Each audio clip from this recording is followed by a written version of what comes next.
আসসালামু আলাইকুম গাইস, আপনারা সবাই কেমন আছেন? আদরের ছোঁয়া থেকে আমি আবার আজকে চলে আসলাম নতুন একটা রান্না নিয়ে। তো চলো দেখতে থাকো কি রান্না করি। তেল দিয়া দারচিনি তেজপাতা দিয়ে দিলাম, তারপরে বাটা মশলা দিয়ে দিব, পেঁয়াজ বাটা,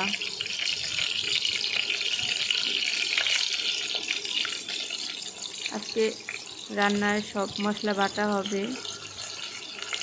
আমি এলাচ দারচিনি তো আজকেই দিছি, এলাচ লবঙ্গ গোলমরিচ বাটা ব্যবহার করব। পেস্টটা হালকা ভাজা দিয়া তারপর আদা রসুনের পেস্ট দিয়ে দিলাম, একটু হালকা একটু ভাজমু লাইড়া চেড়া। তেলের মাঝে জিরা বাটা দিয়ে দিলাম, যার যেতটুকু গুস্ত সে পরিমাণে মশলা দিবা। লাইড়া চেড়া একটু ভাজা নিমু তেলে।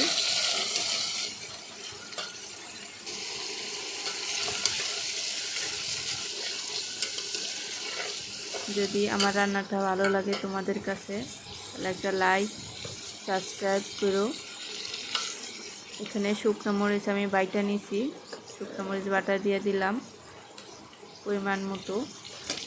আসলে আমি যে মরিচটা বাড়ছি ওটা ঝাল একটু কম, তাই মরিচ একটু বেশি দিছি। তোমাদের মরিচ যদি ঝাল হয় তাহলে একটু কম দিতে পারো। লবণ হলুদ দিয়ে দিলাম। আমি কিন্তু এখনও পানি অ্যাড করিনি, এখন পানি দিয়ে যে কষাইয়া ভালো করে কষাই নিলাম। এটা আরও কষামু।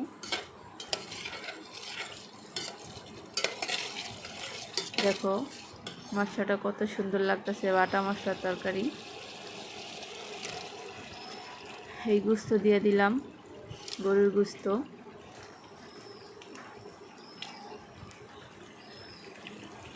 আজকে গরুর গুস্ত রান্না করবো পেঁপে দিয়ে।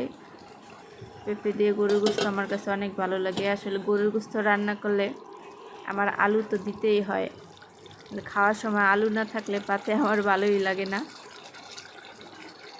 আজকে পেঁপে দিয়ে রান্না করবো, পেঁপেও আমার কাছে অনেক ভালো লাগে গরুর গুস্ত দিয়ে রান্না করলে। তবে পেঁপেটা ডাইরেক্ট দিবা না, পেঁপেটা হালকা একটু ফুটাই নিবা 5 মিনিটের মতো। সিদ্ধ করতে হবে না, তাইলে মনে করো কাঁচা গন্ধটা আসবে না। আমি ওই ভিডিওটা করি নাই, আমি একটু হালকা ভাপাই নিছি।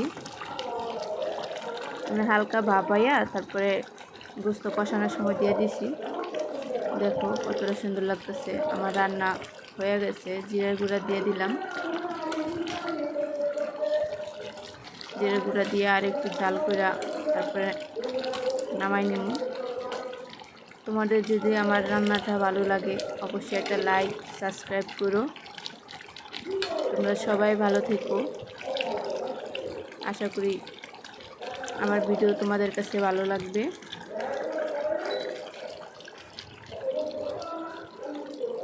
দেখো কত সুন্দর লাগতেছে। গরুর গোস্ত হইলে তো আমার আর কিছু লাগেই না। কার কার পছন্দ গরুর গোস্ত আমার জানাইও, আর আমার রান্নাটা কার ভালো লাগছে এটাও জানাইও। আজকে এ পর্যন্তই, তোমরা সবাই ভালো থেকো। আল্লাহ হাফেজ।